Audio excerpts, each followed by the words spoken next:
Él era un príncipe orgulloso, acostumbrado al lujo y la obediencia, pero al pasar por un camino embarrado, su carruaje real se rompió. Una niña pobre apareció para ayudar, sus pequeños dedos ágiles reparando con cuidado las pesadas ruedas. Pero cuando el príncipe notó el anillo en su dedo sucio, sus ojos se abrieron de par en par y su corazón se aceleró. Nunca podría haber imaginado el secreto que esa niña cargaba y lo que sucedió después. Cambiaría su destino para siempre. El cielo se desgarraba en relámpagos sobre el camino real, iluminando por instantes el elegante carruaje atascado en el lodo. Las gotas de lluvia golpeaban como pequeñas dagas contra el escudo de águila dorada, emblema de la dinastía Montejo, que adornaba las puertas del vehículo. Dentro, el príncipe Joaquín de Montejo apretaba los dientes con impaciencia. A sus 18 años, ya poseía la arrogancia refinada de quien nunca ha conocido el hambre ni el frío. «Incompetentes», bramó, golpeando el asiento de terciopelo carmesí con su guante de cuero. «¿Cómo es posible que no puedan sacar un simple carruaje del lodo?» El cochero, empapado hasta los huesos, se inclinó ante la ventanilla. «Su Alteza, la rueda está completamente rota. Necesitamos ayuda para repararla». Joaquín cerró los ojos, intentando contener la furia que bullía en su interior. Este retraso significaba llegar tarde al banquete en su honor. Su padre, el rey Alfonso, no toleraba la impuntualidad. Si incluso de su propio hijo, manda a uno de los guardias a buscar ayuda en la aldea cercana. Ordenó con voz gélida, pero antes de que el cochero pudiera responder, una pequeña figura surgió del bosque que bordeaba el camino. Una niña, no mayor de 10 años, se aproximaba con paso seguro bajo la lluvia torrencial. Su vestido de manta basta, ya empapado, se pegaba a su cuerpo delgado, en contraste con su apariencia humilde. Caminaba con una extraña dignidad. «¿Necesitan ayuda, señores?», preguntó la pequeña, alzando la voz sobre el rugido de la tormenta. Los guardias intercambiaron miradas de asombro y burla. ¿Qué podía hacer una chiquilla donde hombres fuertes habían fracasado? «Apártate, niña», espetó uno de ellos. «Esto no es asunto de mocosos campesinos». El príncipe Joaquín, movido por la curiosidad, asomó la cabeza por la ventanilla. Sus ojos, de un extraño color ámbar, se posaron en la pequeña intrusa con desdén. «¿Cómo te atreves a acercarte al carruaje real?», dijo con tono mordaz. «¿Acaso no reconoces el emblema de los Montejo?». La niña levantó la mirada, y por un instante sus ojos se encontraron con los del príncipe. Joaquín sintió un escalofrío inexplicable. Aquellos ojos eran del mismo tono ámbar que los suyos, un rasgo poco común incluso entre la nobleza. «Lo reconozco, Alteza», respondió ella con sorprendente serenidad. «Por eso me he acercado. Sé cómo arreglar esa rueda». Un relámpago iluminó el cielo, revelando la expresión determinada en el rostro embarrado de la pequeña. Algo en su voz hizo que Joaquín contuviera la réplica despectiva que ya tenía en la punta de la lengua. «Déjenla intentarlo», ordenó finalmente, con más curiosidad que esperanza. Los guardias se apartaron con evidente recelo. La niña se arrodilló junto a la rueda rota, sus pequeñas manos trabajando con sorprendente habilidad. De un bolsillo de su vestido sacó algunas herramientas rudimentarias. Durante casi media hora, todos observaron en silencio cómo manipulaba las piezas rotas, ajustaba el eje y aseguraba las partes con una destreza impropia de su edad. Joaquín, incapaz de contener su asombro, descendió del carruaje protegiéndose de la lluvia con una capa. Se acercó para observar mejor el trabajo de la niña. «¿Dónde aprendiste a hacer esto?», preguntó, olvidando por un momento su altivez habitual. «Mi padre era carpintero antes de morir en las minas del rey», respondió ella sin levantar la vista de su trabajo. «Y doña Mercedes dice que tengo buenas manos para arreglar cosas rotas». Había algo en su voz, una mezcla de orgullo y tristeza que resultaba desconcertante en alguien tan joven. Joaquín se encontró observándola con genuino interés. «¿Cuál es tu nombre, niña?». «Guadalupe, Alteza». Otro relámpago rasgó el cielo, y fue entonces cuando Joaquín lo vio, un destello verdoso y dorado en la mano de la pequeña. Un anillo, no cualquier anillo, sino una pieza de jade y oro con inscripciones antiguas, parcialmente rota, como si fuera la mitad de algo más grande. El príncipe palideció. Aquel diseño, aquellos símbolos, Imposible. Era idéntico a las descripciones del legendario anillo dividido de la reina Malintzin, desaparecido 15 años atrás durante el sangriento golpe palaciano. «Ese anillo», murmuró sintiendo la boca repentinamente seca. «¿Dónde lo conseguiste?» Guadalupe, notando la intensidad en la mirada del príncipe, cubrió instintivamente la joya con su otra mano. «Siempre lo he tenido, señor», respondió con una dignidad que desafiaba su origen campesino. «Doña Mercedes dice que estaba conmigo cuando me encontró». «¿Encontró?» Joaquín se inclinó más cerca, ignorando el lodo que manchaba sus finas botas. «¿Qué quieres decir?» Un trueno ensordecedor interrumpió el momento. La niña dio un último ajuste a la rueda y se puso de pie. «La rueda aguantará hasta el próximo pueblo. Alteza, allí podrán repararla adecuadamente». Joaquín se quedó mirándola, paralizado por una extraña sensación.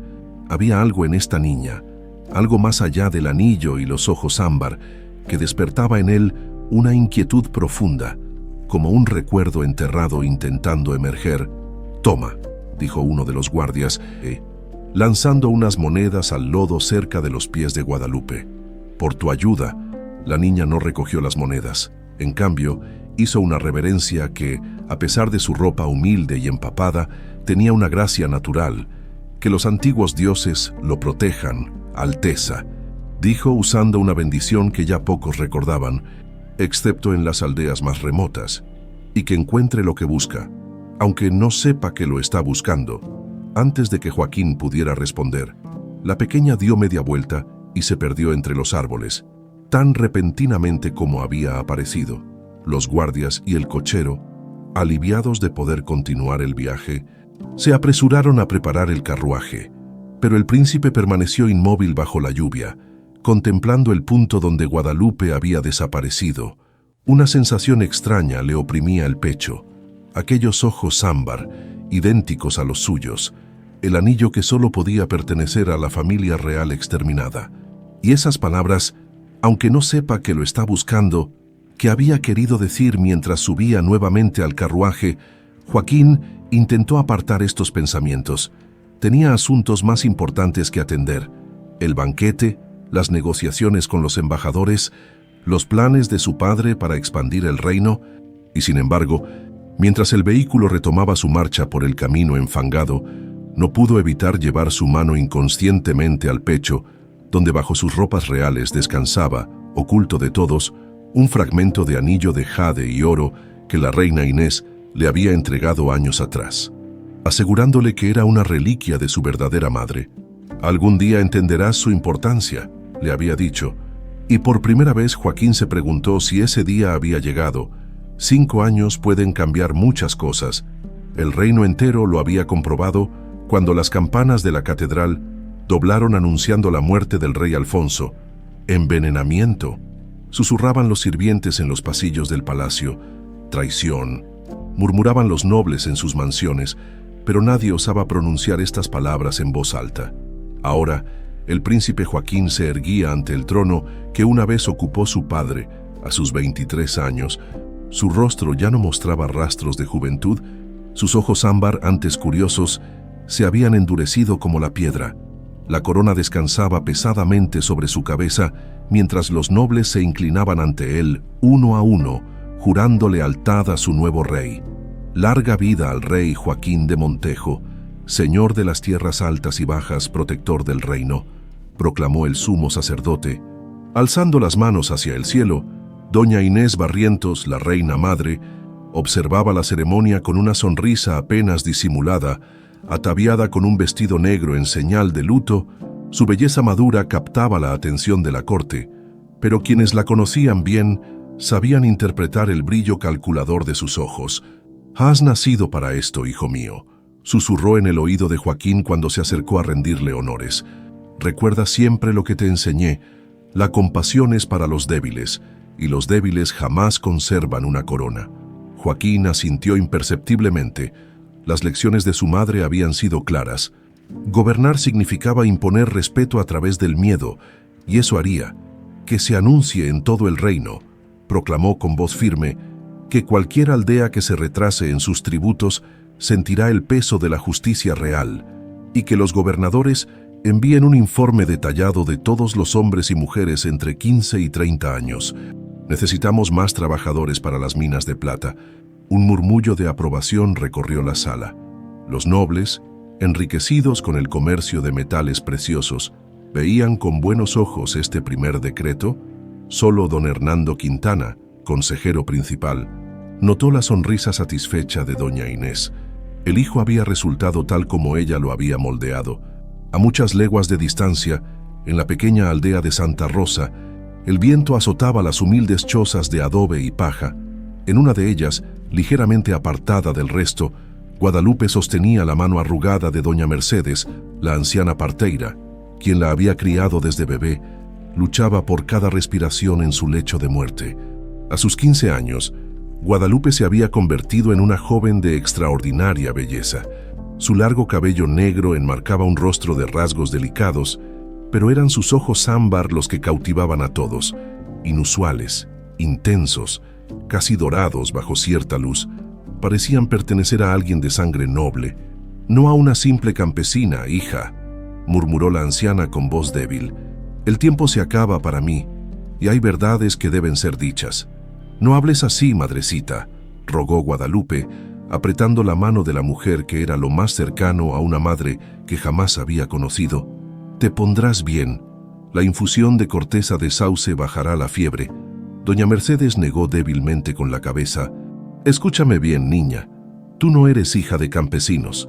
En la noche en que el cielo lloró sangre sobre el palacio, una dama de la corte te puso en mis brazos, junto con ese anillo que nunca te quitas. Guadalupe sintió que el aire abandonaba sus pulmones. Instintivamente, su mano libre tocó el anillo de jade y oro que llevaba colgado al cuello con un cordón de cuero. Oculto bajo su ropa, protege a la hija de la reina. Fueron sus últimas palabras antes de que los soldados la alcanzaran, continuó la anciana, con lágrimas resbalando por sus mejillas arrugadas. La hija de la reina. Guadalupe sentía que el mundo giraba a su alrededor. ¿De qué reina hablas? De la reina Malintzin, la verdadera reina, asesinada durante el golpe palaciano, la dinastía legítima. Un ataque de tos interrumpió sus palabras. Los sueños que tienes, esos de pasillos de mármol y sangre en las escaleras, no son sueños, niña. Son recuerdos. Guadalupe se quedó inmóvil, recordando las pesadillas que la atormentaban desde que tenía memoria. Siempre los mismos elementos, pasillos interminables de piedra, gritos desgarradores, una mujer hermosa con sus mismos ojos cantándole antes de entregarla a unos brazos desconocidos. ¿Por qué me lo dices ahora?, susurró, sintiendo una mezcla de confusión y dolor. ¿Por qué esperaste tanto tiempo? Para protegerte. Mi niña, la usurpadora y sus aliados buscaron por todo el reino a los hijos de la reina. Si hubieran sabido que sobreviviste... Hijos, había más. La anciana parecía luchar por mantener la conciencia. El anillo era un anillo completo, partido en tres. Tu madre sabía lo que vendría. Sus palabras se volvían cada vez más débiles. Busca al sacerdote viejo, padre Sebastián, él sabe. Un último suspiro escapó de los labios de doña Mercedes. Su mano se relajó en la de Guadalupe, se había ido. La joven permaneció allí, arrodillada junto al catre, lágrimas silenciosas rodando por sus mejillas. Todo lo que creía saber sobre sí misma se había desmoronado en un instante. No era la huérfana de campesinos muertos en una epidemia. Era la hija de una reina asesinada. Afuera, el viento arreció, como si la naturaleza misma respondiera a su confusión. En el Palacio Real, Joaquín se retiró a sus aposentos tras las largas festividades de coronación. Despidió a sus sirvientes con un gesto impaciente. Necesitaba soledad. Una vez solo, se dirigió a un cofre de madera labrada que guardaba bajo llave. Dentro, envuelto en terciopelo negro, descansaba un fragmento de anillo de jade y oro. Lo tomó con cuidado, contemplando los antiguos símbolos grabados, parcialmente interrumpidos en el borde donde el anillo había sido cortado. 5 años habían pasado, pero no había olvidado a la niña del camino fangoso, a Guadalupe, con sus ojos idénticos a los suyos y el fragmento de anillo que parecía el gemelo del suyo. A pesar de su poder recién adquirido, o quizás debido a él, Joaquín se sentía inquieto. Las pesadillas que lo atormentaban desde la infancia habían empeorado desde que vio a la niña. Sueños de sangre en pasillos de mármol, de una mujer cantándole suavemente antes de que manos extrañas lo arrancaran de sus brazos. Llamó a su guardia personal, un hombre de absoluta confianza. «Capitán Mendoza, tengo una misión para ti, discreta, absolutamente secreta. A sus órdenes, Su Majestad». Joaquín dudó por un instante. ¿Qué estaba haciendo? ¿Por qué arriesgarse por una corazonada, por una campesina con ojos extraños? Pero algo más fuerte que la razón lo impulsaba. Busca en todas las aldeas del reino a una joven llamada Guadalupe. Debe tener ahora unos 15 años. Sus ojos son inusuales color ámbar. ¿Alguna otra señal? Su Majestad. Joaquín apretó el fragmento de anillo en su puño. Puede que lleve un anillo o fragmento de anillo, antiguo, de jade y oro.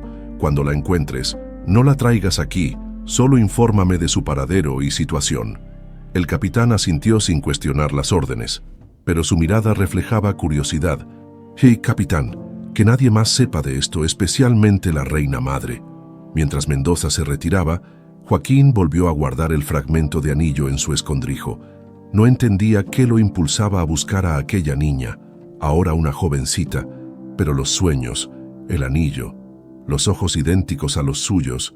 Había demasiadas coincidencias, y mientras en Santa Rosa, Guadalupe, lloraba ante el cadáver de su madre adoptiva, jurando descubrir la verdad sobre su origen, en el Palacio Real, Joaquín de Montejo comenzaba una búsqueda que cambiaría el destino del reino entero.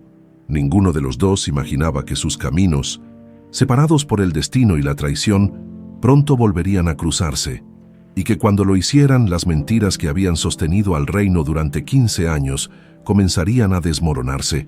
El Palacio Real se alzaba imponente sobre la ciudad, sus torres de piedra calcárea brillando doradas bajo el sol del mediodía. Para Guadalupe, que nunca había visto nada más grande que la iglesia de su aldea, la visión resultaba abrumadora y, extrañamente, familiar. 3 semanas habían pasado desde la muerte de doña Mercedes, 3 semanas durante las cuales Guadalupe había reunido el coraje suficiente para abandonar Santa Rosa y dirigirse a la capital. Al principio, pensó en buscar directamente al padre Sebastián, como le había aconsejado la anciana parteira, pero pronto comprendió que acceder a un sacerdote del Palacio Real no sería tarea fácil para una campesina. La mejor manera de ser invisible es estar a la vista de todos, le había dicho una vez doña Mercedes, y eso haría. Conseguiría trabajo en el palacio. La fila de aspirantes a sirvientes se extendía desde la puerta de servicio hasta casi la plaza del mercado. Mujeres y hombres de todas las edades, atraídos por la promesa de un techo seguro y comida regular, algo cada vez más escaso en las provincias desde que el nuevo rey había aumentado los tributos. «Siguiente», gritó una mujer corpulenta con un registro en la mano. «Nombre y habilidades, Guadalupe de Santa Rosa», respondió con firmeza, aunque su corazón latía desbocado. «Sé cocinar, limpiar y tengo conocimiento de hierbas medicinales». La mujer la miró con aburrimiento, hasta que sus ojos se detuvieron en los de Guadalupe. Por un instante, pareció sorprendida. «Esos ojos», murmuró, pero se recompuso rápidamente. «Pareces fuerte para tu edad. A las cocinas, entonces, pregunta por Isabel». Guadalupe asintió, agradecida y nerviosa a partes iguales. Nunca imaginó que sería tan fácil entrar al palacio. Mientras avanzaba por un pasillo lateral, sujetó instintivamente el cordón que sostenía el fragmento de anillo oculto bajo su camisa. Se había asegurado de esconderlo bien, si era tan valioso como para que doña Mercedes lo protegiera durante 15 años. No podía arriesgarse a que se lo robaran ahora. Las cocinas reales eran un hervidero de actividad.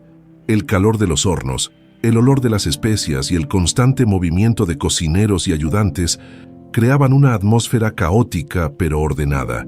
Isabel, la cocinera jefe, resultó ser una mujer de mediana edad, con aspecto severo pero ojos amables. «¿Así que conoces de hierbas, muchacha?», preguntó mientras Guadalupe lavaba verduras. «Eso puede ser útil. Aquí tenemos nuestra propia huerta de especias y plantas medicinales. Mañana te mostraré». Los días se convirtieron en semanas. Guadalupe trabajaba incansablemente, ganándose poco a poco la confianza de Isabel y los demás sirvientes. Sus habilidades con las plantas pronto llamaron la atención. Sus infusiones aliviaban desde dolores de cabeza hasta malestares estomacales. Incluso algunos nobles empezaron a solicitar específicamente sus remedios. Cada noche, agotada tras la jornada, Guadalupe recorría discretamente los pasillos del palacio, buscando al padre Sebastián. Había averiguado que era el capellán más antiguo, un anciano que rara vez dejaba la capilla real o sus aposentos cercanos. Fue durante una de estas exploraciones cuando sintió un escalofrío recorrer su espalda. Estaba en un corredor del ala este, iluminado apenas por antorchas, cuando la visión la golpeó como un puñetazo. Conocía este pasillo. Lo había visto en sus sueños cientos de veces. Incluso sabía que tras la tercera puerta habría una pequeña sala con un tapiz de casa. Con manos temblorosas, abrió la puerta. El tapiz estaba allí, exactamente como lo recordaba. Un ciervo acorralado por cazadores, con un árbol de jade bordado en el fondo. «¿Quién eres tú, muchacha? ¿Qué haces aquí?». Una voz cascada la sobresaltó. Guadalupe se giró para encontrarse con un anciano sacerdote de barba blanca y ojos penetrantes. Sobre su túnica negra brillaba una pequeña cruz de plata. «Yo, lo siento, padre, me perdí mientras llevaba toallas limpias», mintió, señalando la canasta que llevaba como coartada. El anciano la estudió con curiosidad, sus ojos deteniéndose brevemente en los de ella. «Esos ojos», murmuró como hablando consigo mismo. Hace muchos años que no veía ese tono particular de ámbar. El corazón de Guadalupe dio un vuelco. ¿Sería este el padre Sebastián? «¿Nos conocemos, padre?», se aventuró a preguntar. «No, pequeña, pero me recuerdas a alguien que conocí hace tiempo». El sacerdote pareció dudar y luego añadió: «Soy el padre Sebastián, capellán del palacio, y tú eres nueva, ¿verdad?». Guadalupe asintió, luchando por contener su emoción. «Lo había encontrado, Guadalupe, de Santa Rosa, padre». Algo brilló en los ojos del anciano al escuchar su nombre. Abrió la boca como para decir algo, pero fueron interrumpidos por el sonido de pasos acercándose. «Debes irte, niña», susurró apresuradamente. «No deberías estar en esta parte del palacio. Si te necesito para algo, te buscaré en las cocinas». Guadalupe captó el mensaje oculto en sus palabras, hizo una reverencia y se alejó rápidamente. Justo cuando un grupo de nobles doblaba la esquina del pasillo, desde el balcón de sus aposentos reales, Joaquín observaba la ciudad extendiéndose a sus pies. 5 meses como rey, y ya sentía el peso de la corona como una losa sobre sus hombros. No era el poder lo que lo agobiaba, sino las constantes intrigas palaciegas, los susurros a sus espaldas, las sonrisas falsas. «Todavía despierto, hijo mío». La voz sedosa de doña Inés interrumpió sus pensamientos. Joaquín no se molestó en girarse. Su relación con la reina madre se había enfriado desde su coronación. Algo en ella, en su constante manipulación, comenzaba a irritarlo. Estaba reflexionando sobre el reino madre, siempre tan responsable. Doña Inés se acercó, su perfume de jazmín inundando el ambiente. «Los informes de las provincias son preocupantes. Hablan de descontento entre los campesinos por los nuevos tributos. Los tributos son necesarios. Las arcas reales estaban casi vacías cuando asumí el trono. Por supuesto, tu padre fue demasiado generoso con ciertas causas». Su tono sugería que había algo más tras esas palabras. «Por cierto, el capitán Mendoza ha estado realizando viajes frecuentes. ¿Alguna misión especial que yo deba conocer?». Joaquín se tensó. Así que su madre había notado las ausencias de Mendoza. «Asuntos de seguridad, nada más», respondió con despreocupación fingida. «Hay rumores de bandidos en los caminos reales». «Ya veo». Doña Inés sonrió, pero sus ojos permanecieron fríos.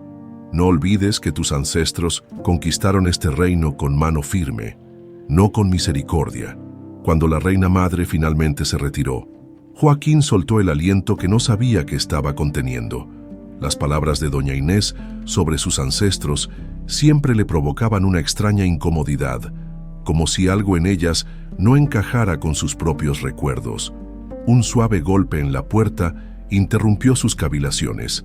Era el capitán Mendoza, recién llegado de su último viaje. ¿La encontraste?, preguntó Joaquín sin preámbulos.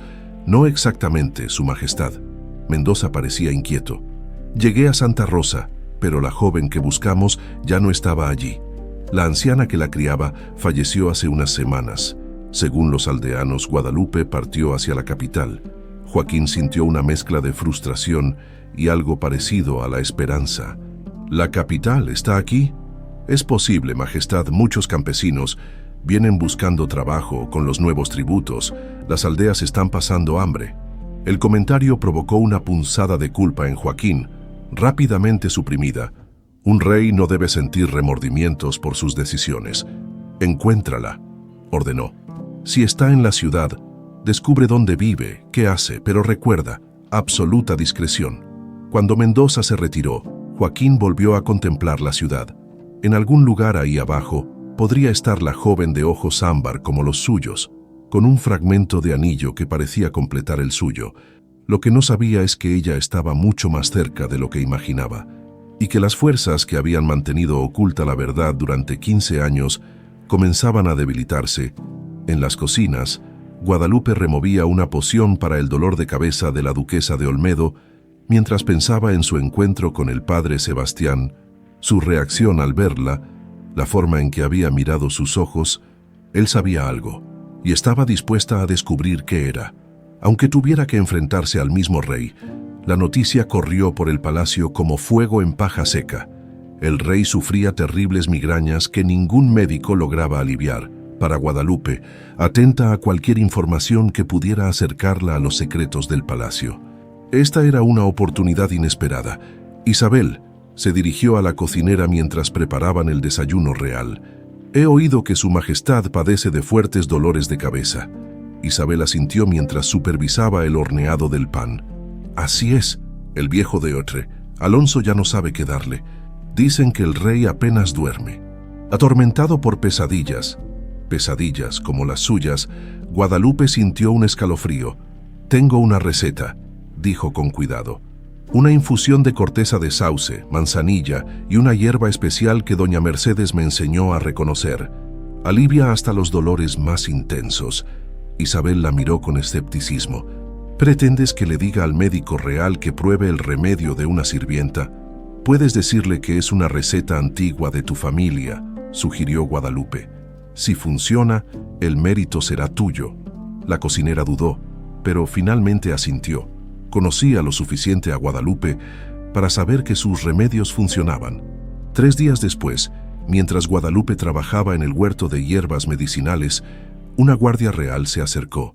¿Eres tú la que prepara las infusiones para el dolor?, preguntó sin ceremonias. El corazón de Guadalupe dio un vuelco. Sí, mi señora. Ven conmigo, el rey quiere hablar contigo. Con manos temblorosas, Guadalupe se limpió la tierra de los dedos y siguió a la guardia. No había contado con conocer al rey tan pronto, y si la reconocía de aquel día en el camino, habían pasado 5 años, pero aún así, el camino hacia los aposentos reales pareció interminable. Guadalupe nunca había estado en esa parte del palacio, y sin embargo, experimentaba de nuevo esa sensación inquietante de familiaridad. Cada pasillo, cada giro, parecía emerger de sus sueños más profundos. Finalmente, llegaron a una antecámara lujosamente decorada. La guardia la dejó allí, indicándole que esperara, a través de las puertas entreabiertas. Guadalupe escuchó voces. Ridículo consultar a una sirvienta, hijo mío. La voz era autoritaria, femenina. Tus médicos han fracasado, madre. Esta voz, masculina y firme, debía ser la del rey. Estoy dispuesto a probar cualquier solución, como desees, pero recuerda que la debilidad del rey es la debilidad del reino. Unos instantes después, la puerta se abrió completamente y doña Inés Barrientos emergió. Sus ojos fríos se posaron en Guadalupe, evaluándola brevemente antes de continuar su camino. Algo en aquella mirada hizo que Guadalupe sintiera un temor instintivo, como un animal que presiente al depredador. Pasa, ordenó la guardia. El despacho real era amplio y luminoso, con amplios ventanales que daban a los jardines del palacio. El rey Joaquín estaba de pie junto a uno de ellos, dando la espalda a la puerta, sin la corona y las vestiduras ceremoniales, Parecía más joven y menos intimidante. «Me dicen que tus remedios han aliviado mi dolor», dijo sin volverse. «El doctor Alonso está impresionado. Me alegra haber sido de ayuda a su majestad», respondió Guadalupe, con la mirada fija en el suelo como correspondía a su posición. «Levanta la vista». Guadalupe obedeció, y por primera vez en 5 años, sus ojos se encontraron con los del rey. El mismo tono ámbar inusual, reflejándose como en un espejo, Joaquín se quedó paralizado. Aquellos ojos, imposible, había buscado por todo el reino a la niña del camino fangoso y ahora aparecía en su propio palacio. «Tú», murmuró, acercándose lentamente. «La niña de la carretera, Guadalupe». Ella asintió, incapaz de hablar. No esperaba que la recordara, y menos con tanto detalle. «¿Cómo llegaste aquí?», preguntó, su voz mezclando autoridad y genuina curiosidad. «Busco respuestas, su majestad», respondió con una valentía que ni ella misma sabía que poseía. «¿Sobre quién soy realmente?». Un silencio tenso cayó entre ellos. Joaquín la estudió como si intentara descifrar un acertijo particularmente difícil. «Hay algo en ti», dijo finalmente, «algo que me resulta inquietantemente familiar, como un recuerdo que no logro atrapar. O quizás un sueño, su majestad», se atrevió a sugerir Guadalupe. De pasillos de mármol y sangre en las escaleras. Joaquín palideció visiblemente. Eran las mismas imágenes que lo atormentaban en sueños desde la infancia. «¿Cómo sabes eso?», preguntó en un susurro. «Porque también lo sueño». En ese momento, una conexión invisible pareció formarse entre ellos, un reconocimiento mutuo que trascendía su diferencia de rango y posición. A partir de ese día, Guadalupe fue asignada permanentemente a la preparación de los remedios medicinales del rey. Era una excusa, y ambos lo sabían. Lo que realmente buscaban era entender el inexplicable vínculo que parecía unirlos. En las semanas siguientes, desarrollaron una rutina secreta durante el día. Mantenían las apariencias. Él, el monarca distante y severo. Ella, la humilde sirvienta. Pero al caer la noche se encontraban en los jardines del palacio, en un pequeño pabellón oculto entre setos de ciprés. Allí, las barreras sociales se disolvían. Hablaban durante horas sobre sus vidas, sus sueños, sus miedos. Guadalupe le contó sobre doña Mercedes, sobre su revelación final y su búsqueda de la verdad. Joaquín le habló de la presión de la corona, de la constante sensación de que algo en su vida no encajaba. «A veces siento que estoy viviendo la vida de otra persona», confesó una noche, mientras contemplaban las estrellas, «como si todo lo que me rodea fuera ajeno a mi verdadera naturaleza». «¿Incluso la corona?», preguntó Guadalupe. «Especialmente la corona». Lo que comenzó como curiosidad pronto se transformó en algo más profundo. Joaquín, que nunca había conocido la compasión, se maravillaba ante la sabiduría natural de Guadalupe, su forma de ver el mundo con empatía y justicia. Ella, por su parte, descubría bajo la fachada del monarca autoritario a un hombre atormentado por dudas y responsabilidades. «Deberías visitar las provincias, ver cómo vive realmente tu pueblo», sugirió una noche Guadalupe, con la audacia que solo la creciente intimidad permitía. «¿Para qué mis consejeros me informan de todo lo necesario? Te informan lo que quieren que sepas. Los nuevos tributos están causando hambre». «Su majestad», Joaquín, la corrigió suavemente. «Aquí soy solo Joaquín».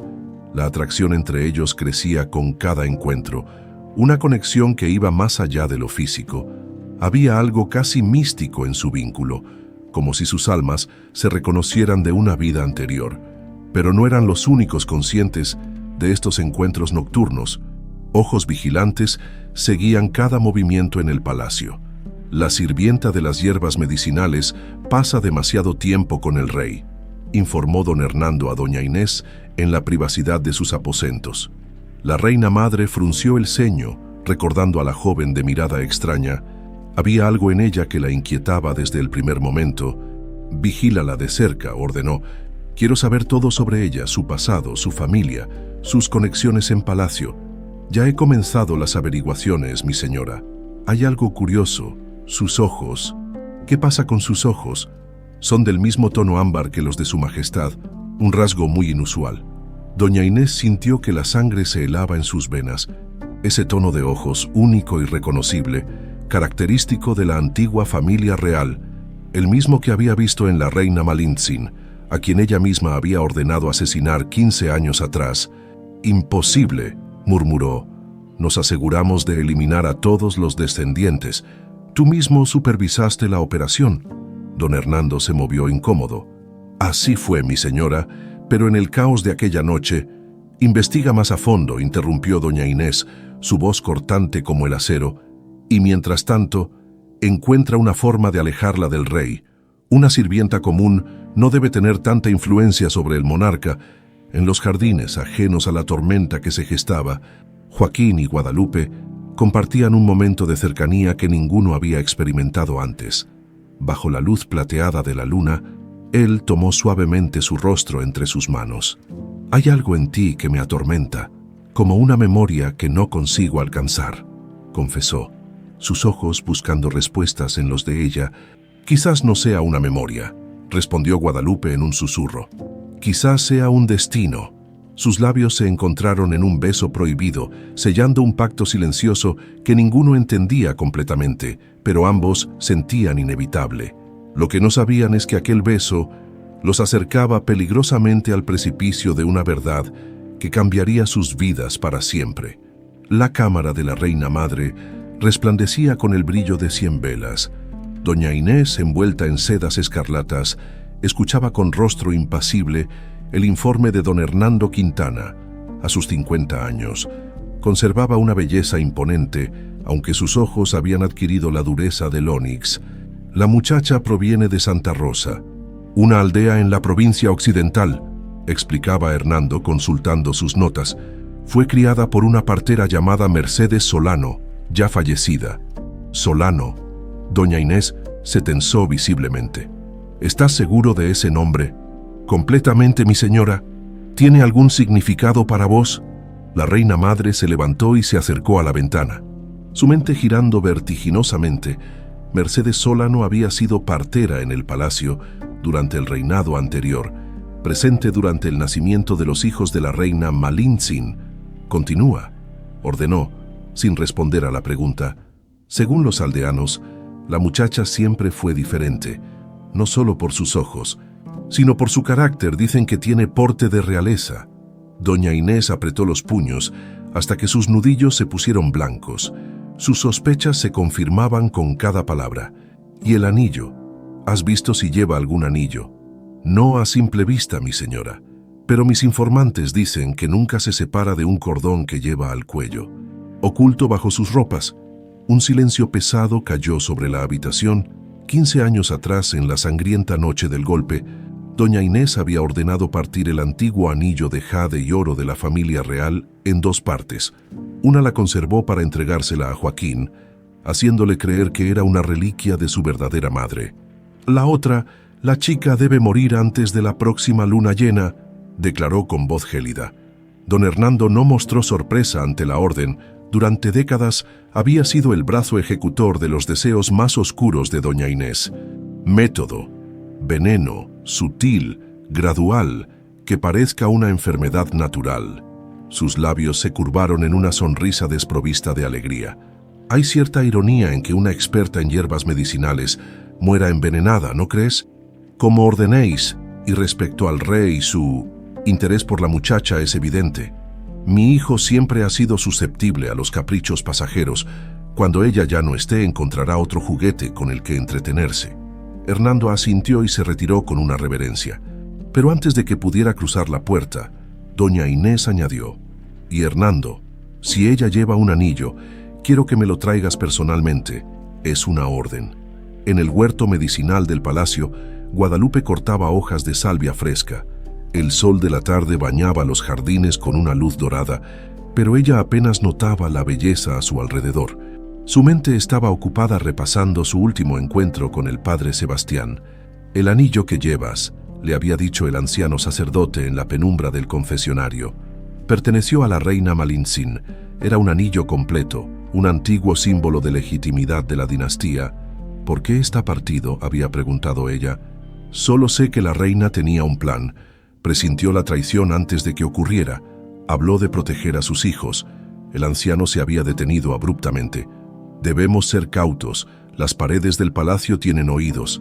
Desde entonces, cada conversación con el sacerdote aportaba pequeñas piezas al rompecabezas de su origen. Pero aún quedaban demasiadas preguntas sin respuesta. Guadalupe. La voz profunda la sobresaltó. Al girarse se encontró cara a cara con el Dr. Alonso, el viejo médico de la corte. Era un hombre callado y serio que rara vez hablaba con los sirvientes. Dr. Alonso, saludó con una reverencia. ¿Necesita alguna hierba específica? En realidad venía a verte a ti. El médico miró a su alrededor para asegurarse de que estaban solos. He notado algo peculiar en ti desde que llegaste al palacio, algo que me ha intrigado profundamente. Guadalupe sintió que su corazón se aceleraba. ¿A qué se refiere? Tus ojos, ese tono ámbar es inconfundible, y tu rostro. Cada día que pasa veo más claramente el reflejo de ella en tus facciones. Ella, Guadalupe se acercó bajando la voz. Habla de la reina Malintzin. El médico palideció. No pronuncies ese nombre aquí, pero sí hablo de ella. Yo asistí en tu nacimiento. Niña, y en el de tus hermanos. Hermanos, la palabra cayó como una piedra en su conciencia. El padre Sebastián había mencionado hijos, en plural, pero esto era una confirmación. No puedo decir más ahora, nos vigilan. El Dr. Alonso tomó un manojo de hierba de San Juan, fingiendo interés en las plantas. Pero debes tener cuidado. Hay rumores, sospechas. Tu cercanía con el rey no ha pasado desapercibida. El rey, Guadalupe, dudó, sintiendo un nudo en la garganta. ¿Él tiene algo que ver con todo esto? El médico la miró con una mezcla de compasión y preocupación, más de lo que imaginas, pero no es mi lugar revelar ciertas verdades. Cuando sea el momento, sabrás. Se alejó con paso rápido, dejando a Guadalupe confundida y alarmada. Si el Dr. Alonso había reconocido su parecido con la reina asesinada, ¿quién más podría haberlo notado? Esa noche, mientras preparaba la infusión habitual para el rey, Guadalupe notó que alguien había estado hurgando entre sus hierbas. Algunas plantas estaban fuera de lugar, y el pequeño cofre donde guardaba las más delicadas tenía la cerradura forzada. Con creciente inquietud, examinó cuidadosamente cada ingrediente antes de usarlo. Todo parecía en orden, pero su instinto le decía que algo no estaba bien. ¿Qué buscas con tanto ahínco? La voz de Isabel la sobresaltó. La infusión del rey debe estar lista pronto. Alguien ha estado aquí, respondió Guadalupe. Han desordenado mis hierbas. Isabel frunció el ceño. Extraño. Nadie se atreve a tocar tus remedios desde que curaste la gota del conde de Montalvo. Mientras hablaban, don Hernando cruzó la cocina con paso decidido. Al ver a Guadalupe, se detuvo brevemente. La infusión del rey estará lista en unos minutos, mi señor, dijo ella con una reverencia. Excelente. Su majestad comentó que la última le proporcionó un alivio inmediato. Sus ojos fríos la estudiaron con calculada intensidad. Un don notable, el tuyo con las hierbas, casi mágico. Había algo amenazador en su tono. Cuando se marchó, Isabel se acercó a Guadalupe. Ten cuidado con ese hombre, susurró. Ha sido la mano derecha de doña Inés desde antes del nacimiento del rey. ¿Qué sabes de doña Inés?, preguntó Guadalupe. Aprovechando la oportunidad, la cocinera miró nerviosamente a su alrededor. Solo que llegó a la corte como dama de compañía de la reina anterior. Tras el golpe, proclamó que el pequeño príncipe era su hijo, fruto de un matrimonio secreto con el rey usurpador. ¿Y la gente lo creyó? ¿Quién iba a cuestionarlo? Todos los que podrían haber dicho lo contrario estaban muertos. Isabel hizo el signo de la cruz. Tiempos oscuros fueron aquellos. A medianoche, Guadalupe se dirigió al pabellón secreto en los jardines. Joaquín ya la esperaba, desvestido de todos los símbolos reales, aparentando ser simplemente un hombre joven ansioso por ver a su amada. Tardaste, dijo, tomando sus manos. Tuve que ser cautelosa. Creo que me vigilan. La preocupación cruzó el rostro del rey. ¿Quién? Don Hernando y posiblemente la reina madre. Joaquín frunció el ceño. Su relación con doña Inés se había deteriorado en los últimos meses, especialmente desde que comenzó a cuestionar algunas de sus decisiones políticas. Influenciado por las perspectivas de Guadalupe sobre la justicia y el bienestar del pueblo, no permitiré que te hagan daño, afirmó con convicción. Si es necesario, te asignaré guardias personales. Eso solo confirmaría sus sospechas. Guadalupe acarició suavemente su mejilla. Además, no es solo por nosotros, hay algo más grande en juego, algo relacionado con nuestro pasado. Iba a contarle sobre sus conversaciones con el padre Sebastián y el doctor Alonso cuando un mareo repentino la invadió. Las rodillas le fallaron y cayó hacia adelante, siendo sostenida apenas por los brazos de Joaquín. «Guadalupe, ¿qué sucede?» No lo sé, de repente me siento...». Otro mareo más fuerte la obligó a cerrar los ojos. Algo no está bien. Joaquín la llevó hasta un banco de piedra, notando con alarma la palidez de su rostro y el sudor frío en su frente. «Iré a buscar al doctor Alonso». «No». Guadalupe lo sujetó con una fuerza sorprendente. «Nadie debe saber que estamos juntos yo. Estaré bien. Quizás solo necesito descansar». Pero mientras pronunciaba estas palabras, un dolor agudo atravesó su abdomen, haciéndola doblarse. El veneno, lento y sutil, comenzaba su trabajo. A lo lejos, oculta entre las sombras del jardín, una figura observaba la escena con satisfacción. La primera fase del plan estaba en marcha. Pronto, muy pronto, el peligro que representaba aquella joven de ojos ámbar sería eliminado para siempre. Y sin embargo, ninguno de los conspiradores podía imaginar que el destino ya había puesto en movimiento fuerzas que ni el veneno más potente podría detener. Las velas parpadeaban en la pequeña habitación donde Guadalupe luchaba contra la muerte. 3 días habían pasado desde que colapsara en los jardines. 3 días en los que la fiebre y los dolores la habían consumido, mientras el veneno avanzaba lentamente por su sistema. El Dris Alonso, contra las órdenes expresas de doña Inés, la había trasladado a una cámara aislada cerca de la capilla, lejos de miradas indiscretas. Solo él, el padre Sebastián e Isabel sabían de su ubicación. «El veneno es sofisticado», murmuró el médico mientras examinaba una muestra de sangre que había extraído. «Mezcla de belladona y algo más que no logro identificar». Isabel retorcía nerviosamente un paño húmedo. «¿Podrá salvarla? Lo estoy intentando, pero necesito tiempo». En ese momento la puerta se abrió bruscamente. Joaquín entró como una tormenta, su rostro demacrado por la preocupación y la falta de sueño.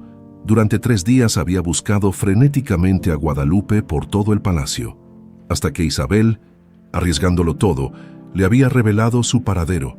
«¿Cómo está?», preguntó, acercándose a la cama donde Guadalupe yacía inconsciente, su piel cerosa y sus labios azulados. «Majestad, no deberíais estar aquí», advirtió el padre Sebastián. «Es peligroso». «Soy el rey», respondió Joaquín con fiereza. «Puedo estar donde me plazca». Se arrodilló junto a la cama y tomó la mano inerte de Guadalupe entre las suyas. Verla así, reducida a una sombra de la joven vibrante que conocía, desgarraba su corazón. «¿Fue envenenada?», preguntó, aunque ya conocía la respuesta. El Dr.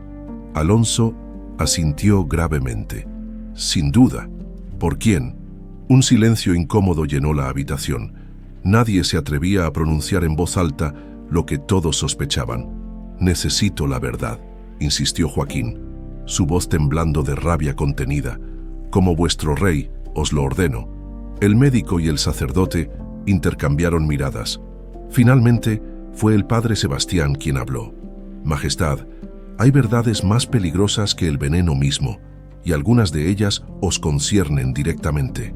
«¿Qué queréis decir?». «No es el momento», intervino el doctor Alonso. «Ahora debemos concentrarnos en salvarla». Joaquín iba a protestar cuando un débil gemido emergió de los labios de Guadalupe. Sus párpados temblaron y lentamente se abrieron, revelando aquellos ojos ámbar ahora nublados por el dolor. «Joaquín», susurró, su voz apenas audible. «Estoy aquí», respondió él, apretando suavemente su mano. «Te pondrás bien, te lo prometo». Una sombra de sonrisa cruzó el rostro de Guadalupe con esfuerzo. Su mano libre se dirigió hacia el cordón que llevaba al cuello. «El anillo», murmuró. «Debes verlo». Con dedos temblorosos, Extrajo el cordón oculto bajo su camisón. Al final del mismo, un fragmento de anillo de jade y oro brillaba tenuemente a la luz de las velas. Joaquín contuvo la respiración. Era idéntico al suyo, como si fueran dos mitades perfectas de un todo. ¿Dónde lo conseguiste?, preguntó, sosteniendo con delicadeza la mano donde reposaba el fragmento. Siempre lo he tenido conmigo, Majestad, respondió ella débilmente. Es la única conexión con mi pasado. Un impulso inexplicable se apoderó de Joaquín. Llevó su mano al cuello y extrajo la cadena de oro que siempre llevaba oculta bajo sus ropas reales. De ella pendía su propio fragmento de anillo, aquel que doña Inés le había entregado años atrás, asegurando que era una reliquia de su verdadera madre. El padre Sebastián ahogó una exclamación al ver los dos fragmentos juntos. «El anillo dividido de la reina Malintzin», murmuró con reverencia. La antigua profecía. Joaquín apenas escuchaba. Guiado por un instinto más antiguo que la razón, acercó su fragmento al de Guadalupe. Como imanes, las dos partes parecieron reconocerse, atrayéndose mutuamente al juntarlas. Algo extraordinario ocurrió. Las líneas grabadas en ambos fragmentos, aparentemente incompletas cuando estaban separadas, formaron un patrón continuo, antiguos símbolos que narraban una historia olvidada, y en el interior del anillo, ahora visible, una inscripción en caracteres que pocos podían leer: «La verdad dividida será reunida por la sangre», tradujo el padre Sebastián con voz trémula. «La antigua profecía se cumple». «¿Qué profecía?», exigió saber Joaquín. «¿Qué significa esto?». El sacerdote miró alternativamente a Joaquín y Guadalupe, sus ojos brillando con lágrimas contenidas. «Significa, Majestad, que tenéis ante vos a vuestra hermana». El mundo pareció detenerse para Joaquín. Las palabras del sacerdote, imposibles, absurdas, resonaban en su mente como campanas discordantes. «Mientes», dijo con voz ronca. «Es imposible. Es la verdad que he guardado durante 15 años, con riesgo de mi vida», respondió el padre Sebastián. «Vos y Guadalupe sois hijos de la reina Malintzin y el rey Fernando, asesinados durante el golpe palaciano. No, soy hijo de doña Inés y el rey Alfonso. Eso es lo que os hicieron creer. Doña Inés era dama de compañía de vuestra verdadera madre. Tras orquestar el golpe junto con don Hernando y otros conspiradores, os tomó como su hijo para legitimar su usurpación». Joaquín se tambaleó. Como golpeado por una fuerza invisible, fragmentos de recuerdos, pesadillas recurrentes que siempre había desestimado, comenzaron a encajar en un patrón aterrador. «Si lo que dices es cierto», dijo finalmente, «¿cómo sobrevivió Guadalupe?». El doctor Alonso, que había permanecido en silencio, intervino entonces. La noche del golpe, la reina ya sospechaba la traición. Organizó un plan desesperado para salvar a sus hijos. Mercedes Solano, la partera que había asistido en el parto, huyó con la pequeña Guadalupe. Yo mismo la ayudé a escapar. Y yo, ¿por qué no me salvaron también? Intentaron salvaros a los tres. Pero tres. La palabra cayó como un rayo en la conciencia de Joaquín. El médico asintió gravemente.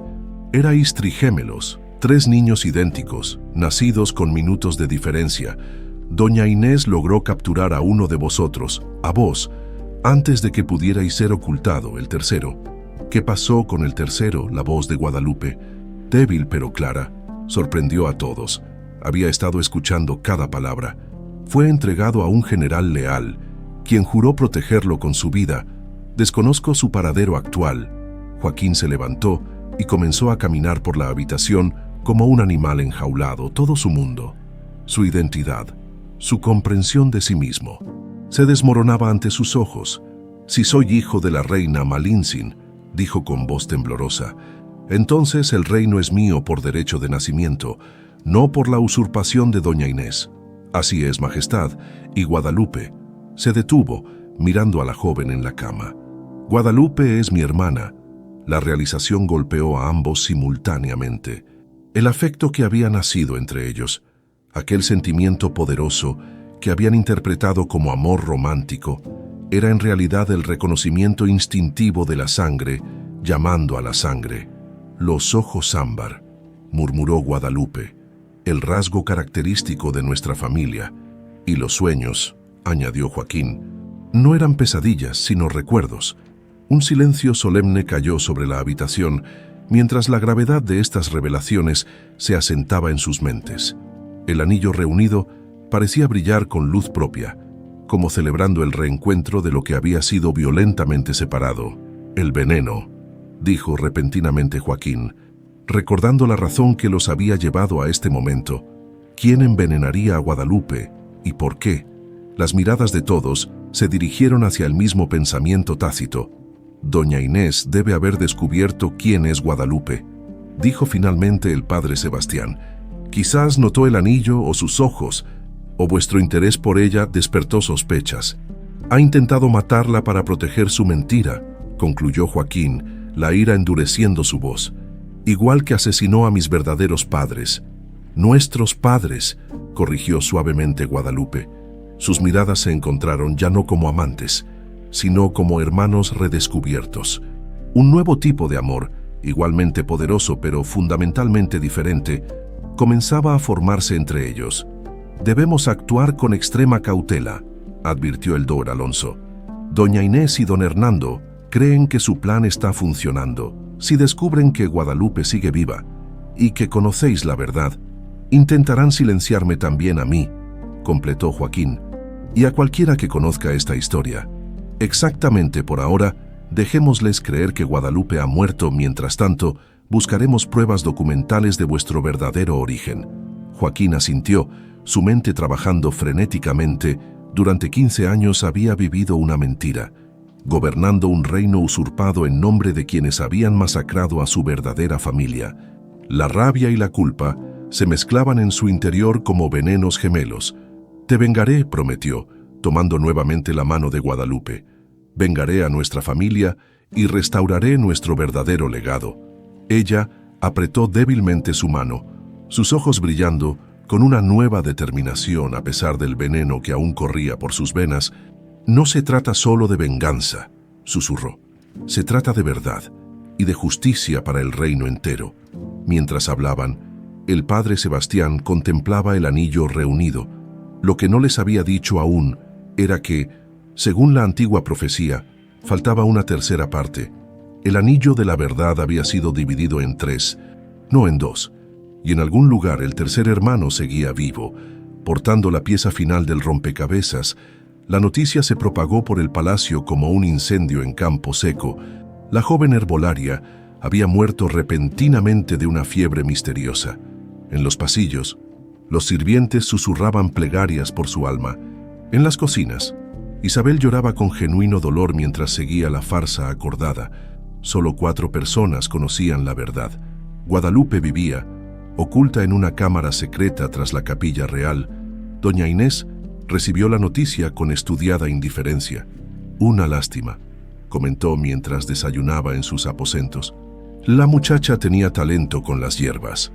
Don Hernando, de pie junto a la ventana, asintió complacido. Al parecer sucumbió rápidamente, una bendición, sin duda. Y el rey, ¿cómo ha reaccionado? Se ha encerrado en sus aposentos desde ayer, canceló todas sus audiencias. Una sonrisa fría se dibujó en los labios de doña Inés. Vulnerabilidad, siempre ha sido su defecto, demasiado similar a su padre en eso. ¿Su padre, mi señora?, inquirió Hernando con malicia deliberada. La reina madre le lanzó una mirada cortante. ¿Sabes a quién me refiero, Hernando? No juegues con fuego. Por supuesto, hablando de fuego, ¿qué hacemos con el cuerpo? Una cremación inmediata, sin ceremonias, y asegúrate de revisar sus pertenencias. Busca un anillo, o fragmento de anillo. Hernando hizo una reverencia y se retiró, pero mientras atravesaba los pasillos, una inquietud lo carcomía. En 15 años de leal servicio a doña Inés, nunca habían cometido errores. ¿Por qué sentía ahora que algo se les escapaba? En la cámara oculta, Guadalupe había superado lo peor del envenenamiento. Gracias a los conocimientos del Dr. Alonso y a su propia constitución fuerte, la muerte había retrocedido. Sin embargo, la convalecencia sería lenta. Joaquín pasaba cada momento libre a su lado, hambriento de conocer a la hermana que nunca supo que tenía. Los encuentros nocturnos que antes estaban cargados de tensión romántica se habían transformado en intensas conversaciones sobre el pasado, atando cabos sueltos, reconstruyendo la verdad fragmentada de sus orígenes. ¿Recuerdas algo de nuestra madre?, preguntó Guadalupe una tarde. Mientras el sol poniente teñía de oro la pequeña habitación, Joaquín cerró los ojos, buscando en los recovecos más profundos de su memoria. A veces, cuando estoy a punto de dormirme, creo escuchar una canción, una melodía suave en un idioma antiguo, y siento un perfume, como de jazmines silvestres. Yo también la escucho, susurró Guadalupe con lágrimas contenidas. En mis sueños, ella canta mientras teje una manta con símbolos dorados. El padre Sebastián, que entraba con una bandeja de comida, sonrió con melancolía. La reina Malin Sin tenía la voz más dulce del reino. Cantaba antiguas baladas en la lengua de sus ancestros mientras tejía. Decía que cada símbolo contaba una historia que sus hijos debían conocer algún día. ¿Cómo era ella?, preguntó Joaquín, hambriento de detalles sobre la mujer que lo había traído al mundo. Hermosa como el amanecer, inteligente como pocos, sus ojos, vuestros ojos, brillaban con sabiduría y bondad. El rey la adoraba. Viajaba disfrazada entre la gente común para entender sus necesidades. El anciano sacerdote dejó la bandeja y se sentó pesadamente. Por eso el pueblo la amaba tanto, y por eso doña Inés la odiaba. ¿Qué sucedió realmente la noche del golpe?, inquirió Guadalupe. El padre Sebastián palideció, como si 15 años no hubieran sido suficientes para suavizar el horror de aquellos recuerdos. Era la víspera de vuestro primer cumpleaños. El palacio estaba adornado para la celebración, pero la reina estaba inquieta. Durante días había presentido la traición, aunque el rey desestimó sus temores. Sus ojos se perdieron en la distancia mientras las imágenes del pasado volvían a él con dolorosa claridad. Esa noche, mientras dormíais, doña Inés abrió las puertas a los conspiradores. Los gritos, el sonido de las espadas, nunca podré olvidarlos. La reina os dividió entre 3 personas de confianza, entregando a cada una un fragmento del anillo ancestral. «Proteged a mis hijos», suplicó, «hasta que llegue el día en que la verdad dividida sea reunida por la sangre».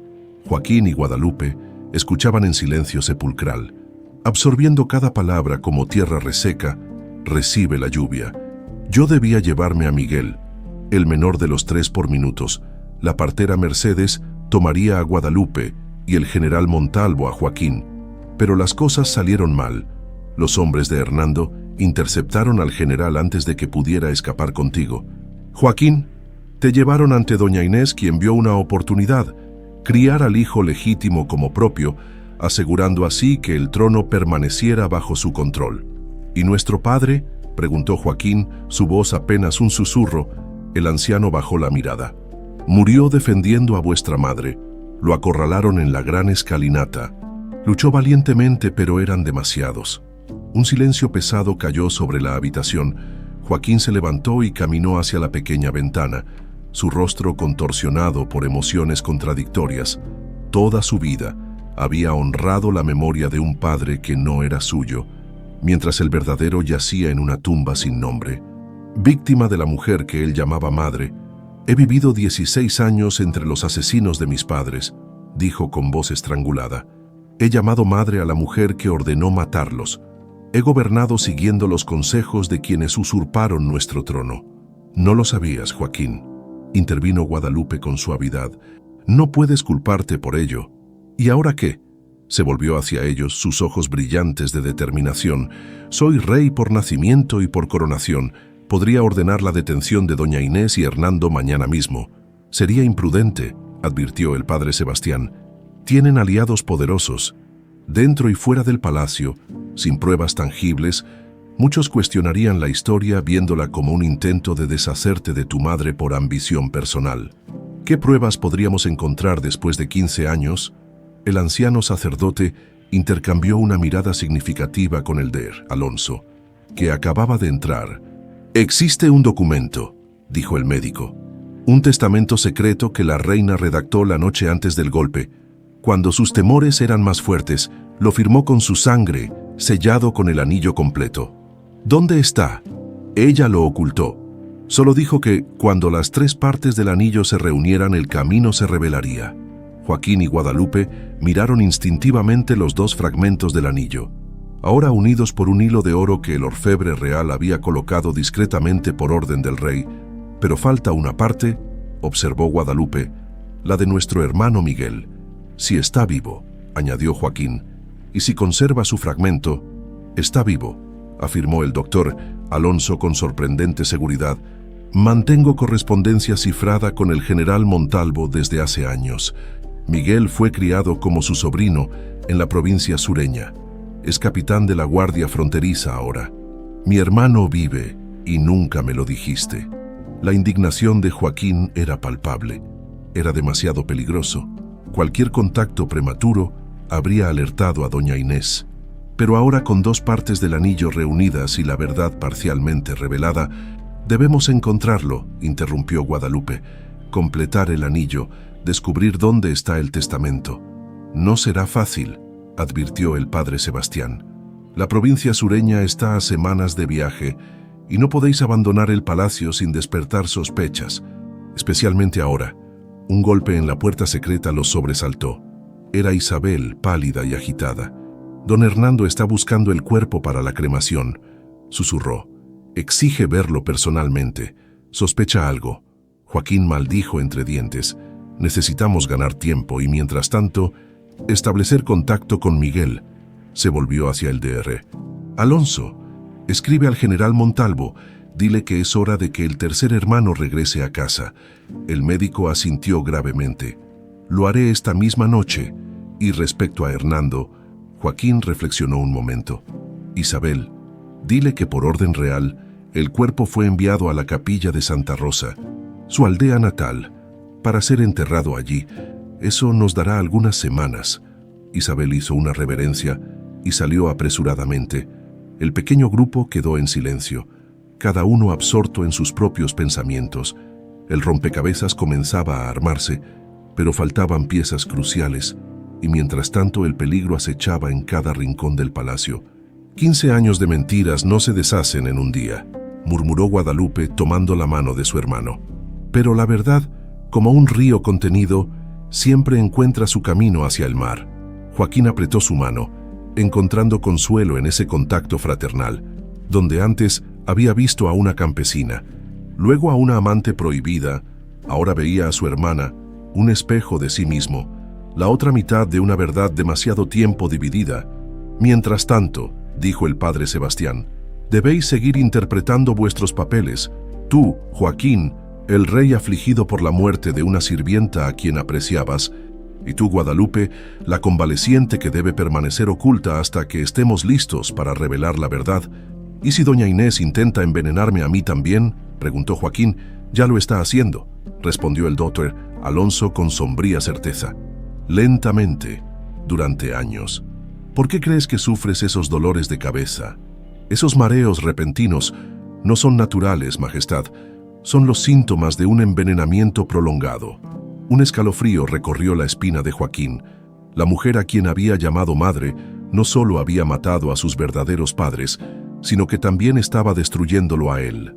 Lentamente, sigilosamente, la verdad, como bien había dicho Guadalupe, era un río contenido, y ahora que había comenzado a fluir, nadie podría detener su curso.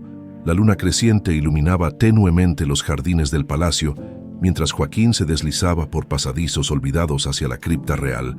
Tras 2 semanas de incesante investigación, el padre Sebastián había descubierto una referencia al lugar donde posiblemente la reina Malintzin habría ocultado su testamento, la tumba de su madre, la antigua reina, el pasaje secreto, conocido solo por la familia real y unos pocos sirvientes leales, descendía en espiral hasta las profundidades del palacio.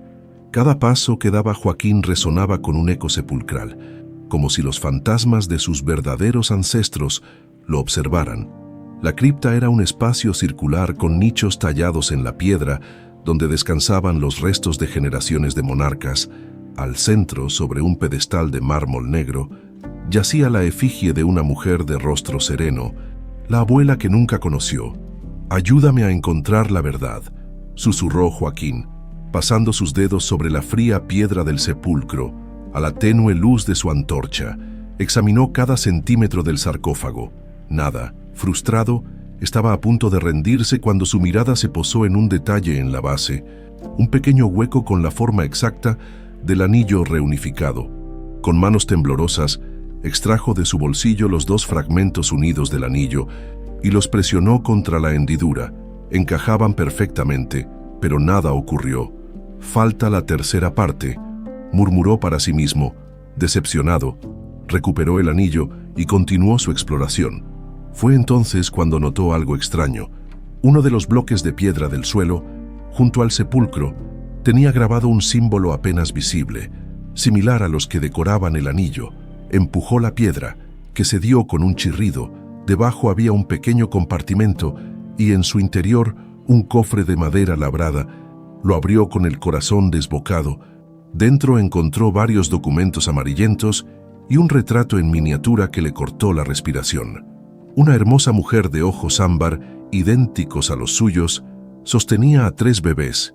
En el reverso, una inscripción: Malin Tsin, con sus hijos, Joaquín, Guadalupe y Miguel. Que los dioses antiguos y nuevos los protejan. Sus padres, sus verdaderos padres. Por primera vez desde que descubriera la verdad, Joaquín se permitió llorar. Al amanecer, en la cámara oculta, Guadalupe examinaba los documentos encontrados por su hermano. «Son cartas entre nuestra madre y el general Montalvo», dijo, pasando cuidadosamente las frágiles páginas.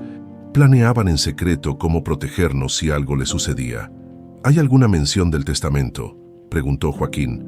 «No directamente, pero hay referencias a la verdad sellada y el legado completo».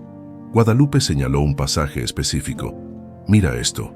Cuando los 3 se reúnan, solo entonces el círculo podrá cerrarse». «Los 3 fragmentos del anillo», dedujo el padre Sebastián. «O los 3 hermanos», añadió el doctor Alonso. Un suave golpe en la puerta interrumpió su conversación. Era Isabel con noticias urgentes. «Don Hernando ha enviado hombres a Santa Rosa. Descubrirán pronto que no hay ningún cuerpo allí». Joaquín maldijo entre dientes. «¿Cuánto tiempo tenemos?» «2 semanas. Quizás menos. Y hay algo más». La cocinera bajó la voz. «Se rumorea que la reina madre planea anunciar vuestro compromiso con la princesa de Navarra. Ha enviado emisarios sin consultaros. Una distracción», concluyó Guadalupe, «para alejar vuestra atención de sus verdaderos planes y para asegurar una alianza que fortalezca su posición», añadió el sacerdote. Joaquín golpeó la mesa con frustración. Cada día que pasaba, la red de mentiras y manipulaciones de doña Inés se estrechaba más a su alrededor. «¿Alguna noticia del general Montalvo?», preguntó a Alonso. «Mi mensajero debería regresar esta semana. No podemos esperar más». Joaquín se incorporó, su decisión tomada. «Yo mismo iré a buscar a Miguel». «Es demasiado peligroso», protestó Guadalupe. «Anunciaré una expedición de caza en las provincias del sur. Nadie cuestionará que el rey necesite distracción tras la muerte de una sirvienta a quien apreciaba. Doña Inés sospechará», advirtió el padre Sebastián. «Dejadme eso a mí. He aprendido bien sus lecciones sobre el engaño». 3 días después, Joaquín se presentó en los aposentos de doña Inés. La encontró bordando junto a la ventana, aparentemente serena. Pero él, que había crecido observando cada matiz de su comportamiento, notó la tensión en sus hombros. «Madre», saludó con estudiada indiferencia, «vengo a informaros que partiré mañana». «¿Partir?». Doña Inés dejó su bordado. «En medio de las negociaciones con Navarra, precisamente por eso necesito despejar mi mente. Una expedición de caza me ayudará a considerar con claridad una decisión tan importante como el matrimonio». La reina madre lo estudió con sus ojos calculadores. «Esto tiene que ver con la muerte de esa sirvienta Isabel. Creo que se llamaba Guadalupe», corrigió Joaquín, manteniendo su voz neutra. «Y no tiene relación, aunque admito que su muerte me afectó más de lo esperado. Sus remedios eran los únicos que aliviaban mis dolores de cabeza. Dolores que han empeorado últimamente, según me dice el Alonso. Así es, otro motivo para buscar aire fresco y ejercicio». Doña Inés sonrió, pero sus ojos permanecieron fríos como el hielo. ¿Cuánto tiempo estarás ausente? 2 semanas, quizás 3. Don Hernando puede ocuparse de los asuntos cotidianos. ¿Llevarás una escolta numerosa? Solo mi guardia personal. Prefiero la discreción. La conversación continuó así, una danza de engaños donde ambos fingían ignorar las verdaderas intenciones del otro. Cuando Joaquín finalmente se retiró, ambos sabían que un punto de inflexión se acercaba. La noche anterior a su partida, Joaquín visitó a Guadalupe por última vez en su escondite. Su recuperación avanzaba lentamente. El veneno había dejado secuelas que tardarían meses en desaparecer completamente. «Ten cuidado», suplicó ella, tomando sus manos. «Doña Inés podría aprovechar tu ausencia para tender una trampa». «Por eso tú también debes partir», respondió Joaquín. «He dispuesto que Isabel te lleve a una abadía en las montañas. Estarás segura allí hasta mi regreso, y si no regresas», la pregunta quedó suspendida entre ellos, cargada de temor. «Entonces tú y Miguel deberéis completar lo que hemos comenzado». Joaquín extrajo de su túnica un pergamino sellado. «He redactado un documento donde reconozco que somos hijos de la reina Malin Sin y el rey Fernando. Si algo me sucede, este documento y el anillo completo serán vuestras armas para reclamar la verdad». Guadalupe tomó el pergamino con manos temblorosas. «Aún no sabemos dónde está el testamento de nuestra madre. Lo encontraremos cuando los 3 fragmentos del anillo estén reunidos. Tengo fe en ello». Se abrazaron largamente, conscientes de los peligros que enfrentaban, no como rey y sirvienta, no como amantes prohibidos, sino como hermanos que el destino había separado y vuelto a unir. A la mañana siguiente, mientras el sol despuntaba sobre las torres del palacio, Joaquín partió con una pequeña comitiva desde su balcón y doña Inés observaba con expresión indescifrable. «¿Debo enviar hombres para seguirlo?», preguntó don Hernando a su lado. «No, deja que piense que ha escapado a nuestra vigilancia. Tengo mis propios métodos». Se volvió hacia su consejero. «¿Qué hay de la sirvienta?». «Mis hombres registraron toda la ciudad. No hay rastro de su cuerpo en Santa Rosa ni en ninguna otra capilla». «Porque nunca hubo un cuerpo, ¿verdad?». Los ojos de doña Inés brillaron con rabia contenida. «Esa pequeña víbora sigue viva y mi hijo lo sabe. ¿Qué ordenáis, mi señora?». «Redoblad la vigilancia del Dretes Alonso y el padre Sebastián. Son los únicos que podrían haberla ayudado. Y preparad todo para el anuncio del compromiso. Con o sin Joaquín presente, la alianza con Navarra debe sellarse». Mientras tanto, en una carreta de mercader que salía por la puerta norte, Guadalupe yacía oculta entre cestos de lana camino a la abadía, y cabalgando hacia el sur, Joaquín avanzaba decidido, con la esperanza de encontrar al tercer pilar de una verdad demasiado tiempo fragmentada, el destino de 3 hermanos, separados al nacer por la traición y la codicia, comenzaba a convergir nuevamente, y con él el futuro de un reino construido sobre mentiras. La abadía de Santa Clara se alzaba sobre una colina rocosa, sus muros de piedra gris fundiéndose con el paisaje montañoso. Para Guadalupe, que había pasado las últimas 2 semanas recuperándose bajo el cuidado de las hermanas, el lugar representaba un refugio temporal, pero su mente y corazón estaban con Joaquín en su peligrosa misión. «Hoy llegó esto para ti», le dijo la Madre Superiora. Entregándole un pequeño rollo de pergamino atado con una cinta roja, Guadalupe lo abrió con dedos temblorosos. Era un mensaje cifrado del Dretes Alonso. «La águila regresa con su compañero, el nido debe prepararse para el día de la celebración». Su corazón dio un vuelco. Joaquín había encontrado a Miguel y regresarían juntos para el 15º aniversario de la coronación. Apenas 3 días después, finalmente, los 3 hermanos se reunirían. En el Palacio Real, los preparativos para la celebración avanzaban frenéticamente. Estandartes con el águila dorada de los Montejo colgaban de cada torre y balcón. Caravanas de nobles llegaban diariamente desde todas las provincias. Pero bajo esta aparente festividad, una tensión palpable recorría los pasillos. Doña Inés supervisaba personalmente cada detalle. Su rostro una máscara de serenidad que ocultaba la tormenta interior. El regreso de Joaquín, tras 3 semanas de ausencia, acompañado por un misterioso emisario sureño, había despertado todas sus alarmas. Quiero que duplices la guardia durante el banquete, ordenó a don Hernando mientras recorrían el gran salón. Y asegúrate de que nuestros hombres sean leales. ¿Teméis algún peligro específico, mi señora? Mi hijo ha cambiado, Hernando. Desde la muerte de esa sirvienta, algo en él es diferente. Sus ojos ya no me miran como antes. ¿Creéis que sospecha algo? Doña Inés se detuvo frente al trono, acariciando distraídamente el emblema real tallado en la madera. Creo que es hora de implementar nuestro plan final, el que siempre supimos que llegaría. Don Hernando palideció. ¿Estáis segura una vez hecho? ¿Tienes el veneno?, interrumpió ella. Sí, mi señora, actúa rápidamente y es indetectable, pero necesitamos estar seguros de que ella también estará presente. Lo estará, afirmó doña Inés con inquietante certeza. Mi intuición nunca me ha fallado, la muchacha vive, y acudirá si cree que su amado está en peligro.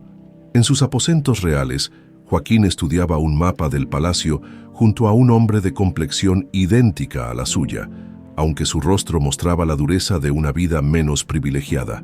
Los mismos ojos ámbar, el mismo perfil aristocrático, pero donde Joaquín irradiaba autoridad refinada, Miguel proyectaba una fuerza contenida forjada en las fronteras salvajes.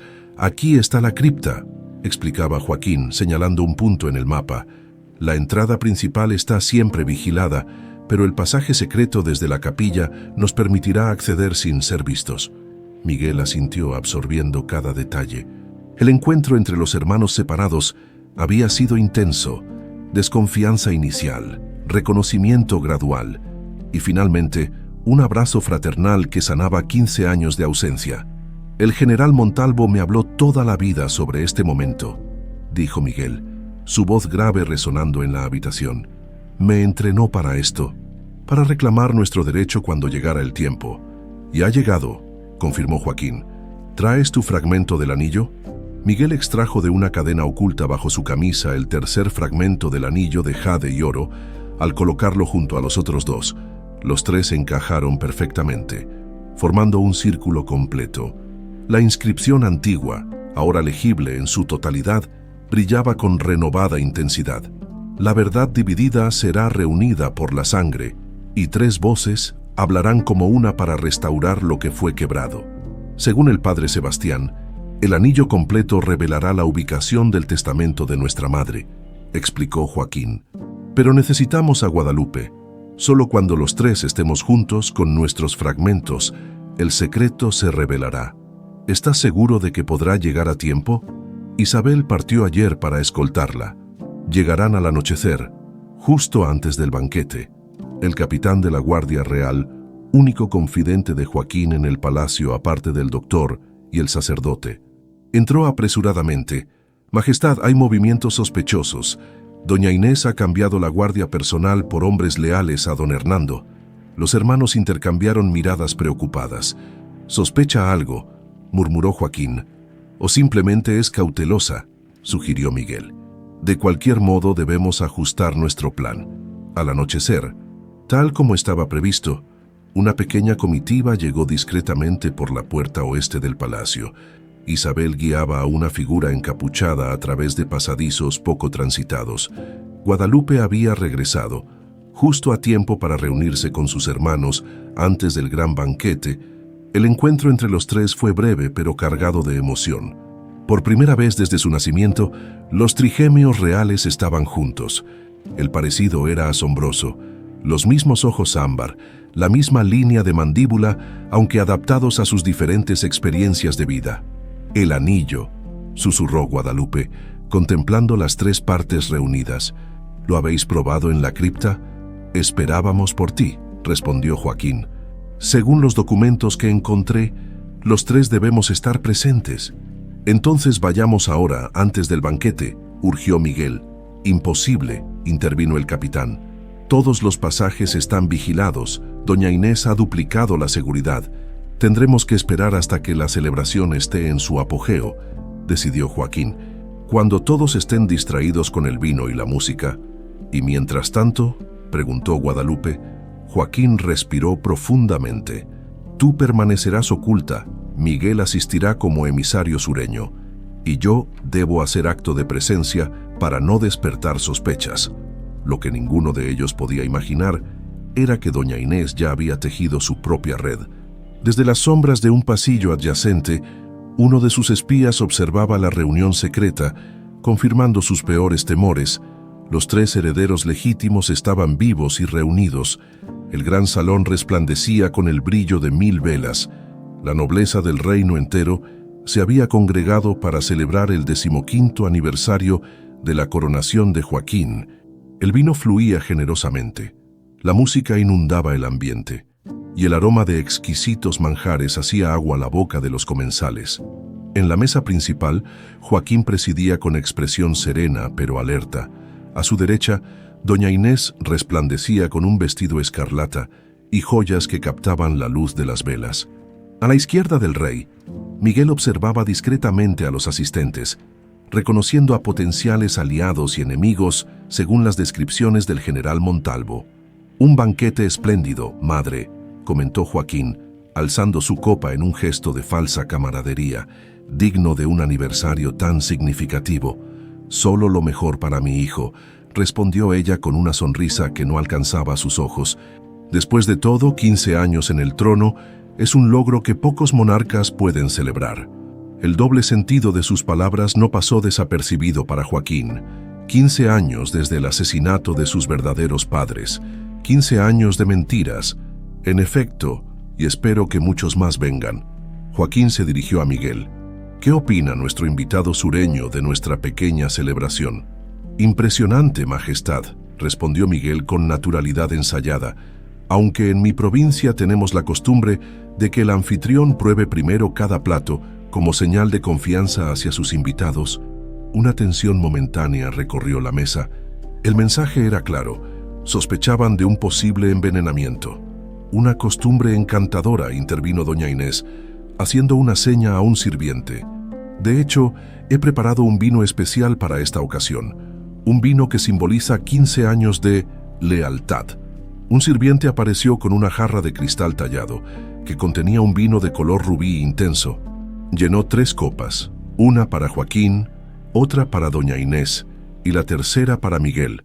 «Por la dinastía Montejo», brindó doña Inés levantando su copa, «y por la verdad que siempre encuentra su camino». Sus ojos brillaban con malicia, apenas contenida mientras observaba a los hermanos. Joaquín comprendió inmediatamente. Ella sabía de algún modo, había descubierto su secreto. Con aparente calma, alzó su copa a su vez. «Por la verdad», repitió, «y por la justicia que la acompaña». Justo cuando los 3 iban a beber, las puertas del gran salón se abrieron de golpe. Una figura femenina, vestida con la sencillez de una campesina pero con el porte de una reina, avanzó con paso decidido. «Deteneos», gritó Guadalupe rompiendo el plan acordado. «El vino está envenenado». Un murmullo de conmoción recorrió la sala. Nobles y sirvientes quedaron paralizados ante la inesperada interrupción.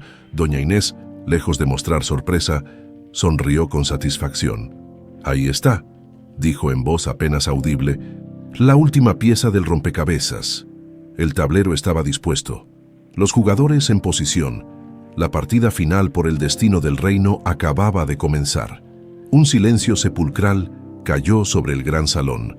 Todos los ojos se clavaron en Guadalupe, quien permanecía firme a pesar del peligro. Muchos de los presentes la reconocieron como la herbolaria supuestamente fallecida, y los murmullos comenzaron a crecer como un enjambre enojado. «¡Guardias!», ordenó don Hernando, desenvainando su espada. «¡Arrestada a esta impostora!». Pero antes de que pudieran moverse, Joaquín se puso de pie con autoridad real. «¡Quietos!», su voz resonó por toda la sala. «Nadie tocará a esta mujer». Doña Inés permanecía curiosamente tranquila, como si la situación siguiera exactamente el curso que había planeado. «Vaya, vaya, parece que los rumores sobre su muerte fueron prematuros», dijo con falsa sorpresa. «Sin embargo, querida, es de muy mala educación acusar a tu reina de envenenamiento sin pruebas». Con un gesto elegante, doña Inés tomó su copa y bebió un pequeño sorbo de vino. Luego sonrió. «Como veis, el vino está perfectamente bien». Guadalupe dio un paso adelante. Su convalecencia en la abadía había restaurado sus fuerzas y su mirada ardía con determinación. «El veneno No estaba en todas las copas, dijo con voz clara. Solo en la del rey. Murmullos escandalizados recorrieron la sala. Algunos nobles se levantaron de sus asientos, mientras otros observaban con fascinación el drama que se desarrollaba ante ellos. Una acusación absurda, respondió doña Inés. ¿Por qué querría envenenar a mi propio hijo? Porque no es vuestro hijo. La declaración de Guadalupe cayó como un rayo. El momento que habían preparado durante semanas había llegado de forma inesperada. Pero ya no había vuelta atrás. Esta mujer delira, intervino don Hernando. Claramente el veneno que no la mató ha afectado su mente. Silencio, ordenó Joaquín, con movimientos deliberados. Extrajo de su túnica el anillo reunificado, sosteniéndolo en alto para que todos pudieran verlo. Conocéis este símbolo. Nobles del reino, el anillo de la verdad de la reina Malintzin, dividido en 3 partes la noche del golpe, hace 15 años. Los más ancianos entre los presentes ahogaron exclamaciones de asombro. Aquel anillo legendario era inconfundible. Una falsificación, sentenció doña Inés, pero su voz había perdido firmeza. No, madre, o debería decir doña Inés. Joaquín hizo una pausa deliberada. Este anillo fue dividido en 3 partes, igual que la verdad, una parte para cada uno de los herederos legítimos al trono. Con un gesto, indicó a Miguel que se pusiera de pie junto a él. El parecido entre ambos era innegable. Les presento a Miguel, mi hermano, y Guadalupe, mi hermana, los 3, hijos de la reina Malintzin y el rey Fernando, separados la noche en que vos organizasteis el golpe que asesinó a nuestros verdaderos padres. La corte entera estalló en exclamaciones y murmullos.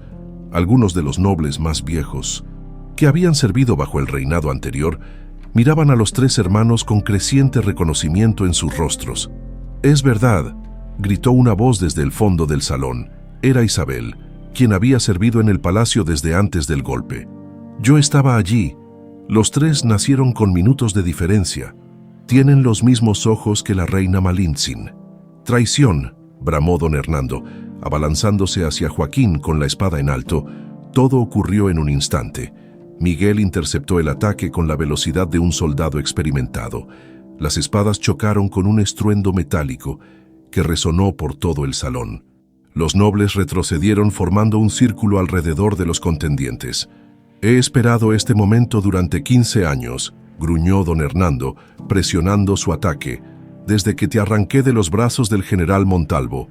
Y yo he esperado toda mi vida para vengar a mis padres», respondió Joaquín, uniéndose al combate con su propia espada.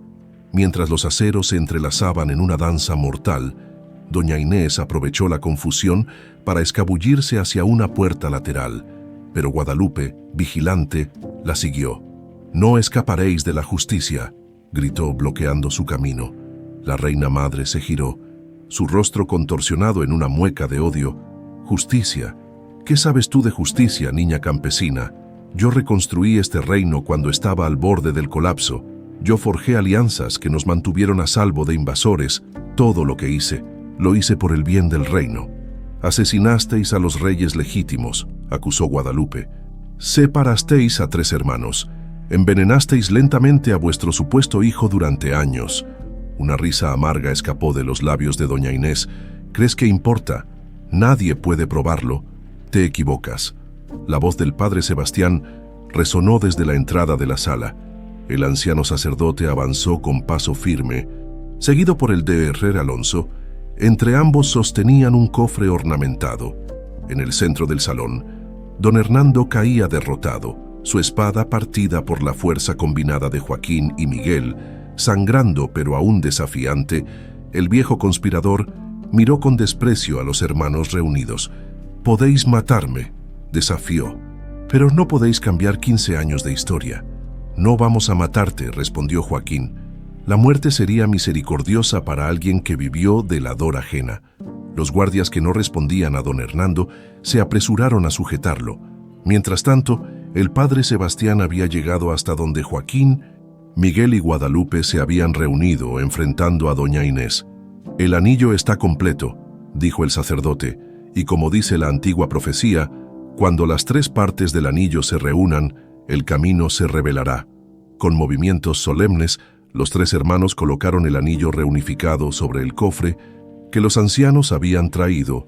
Para asombro de todos, el diseño del anillo encajaba perfectamente con una hendidura en la tapa. Activando un mecanismo oculto, el cofre se abrió con un suave clic. Dentro yacía un pergamino sellado con sangre seca y el símbolo real, el testamento secreto de la reina Malintzin. «Léelo», pidió Guadalupe a su hermano mayor. Con manos temblorosas, Joaquín rompió el sello y desenrolló el pergamino. Su voz, clara y firme, llenó el silencioso salón. «Yo, Malintzin, reina legítima por matrimonio y sangre, temiendo por mi vida y la de mis hijos ante las conspiraciones que siento crecer a mi alrededor, dejo este testimonio sellado con mi sangre. Si estáis leyendo esto, mis temores se habrán confirmado, doña Inés Barrientos, a quien acogí como dama de compañía y confidente. Trama junto con don Hernando Quintana y otros nobles ambiciosos arrebatar el trono a mi familia». El documento continuaba detallando los planes del golpe, nombres de conspiradores y finalmente la división del anillo entre los tres herederos como medida de protección. «Y si mis hijos, Joaquín, Guadalupe y Miguel, logran reunirse algún día, restaurad la verdadera dinastía, gobernad con sabiduría y compasión, recordad que la verdadera nobleza no reside en las coronas o castillos, sino en la valentía de enfrentar la verdad y en la sabiduría de perdonar sin olvidar». Cuando Joaquín terminó de leer, un silencio sobrecogedor envolvió la sala. Luego, lentamente, uno por uno, los nobles comenzaron a arrodillarse ante los tres hermanos. Incluso aquellos que habían prosperado bajo el régimen de doña Inés reconocían la legitimidad innegable de los verdaderos herederos. Doña Inés, viendo su imperio de mentiras desmoronarse, hizo un último intento desesperado. «Podéis tener el trono, pero la dinastía morirá con vosotros», gritó, su rostro contorsionado por la rabia. «Te he envenenado lentamente durante años, Joaquín. Nunca podrás engendrar herederos». Antes de que nadie pudiera detenerla, intentó escapar hacia la gran escalinata del palacio. En su frenética huida, tropezó con la misma tapicería detrás de la cual Joaquín había descubierto parte de la verdad días atrás. El pesado tejido se desprendió, enredándose en sus piernas, con un grito que heló la sangre de todos los presentes. Doña Inés cayó por la escalinata principal, rodando sin control hasta detenerse, inmóvil, en el mismo lugar donde la verdadera reina había sido asesinada 15 años antes, el Dr. Alonso se apresuró a examinarla, pero solo pudo confirmar lo que todos ya sabían.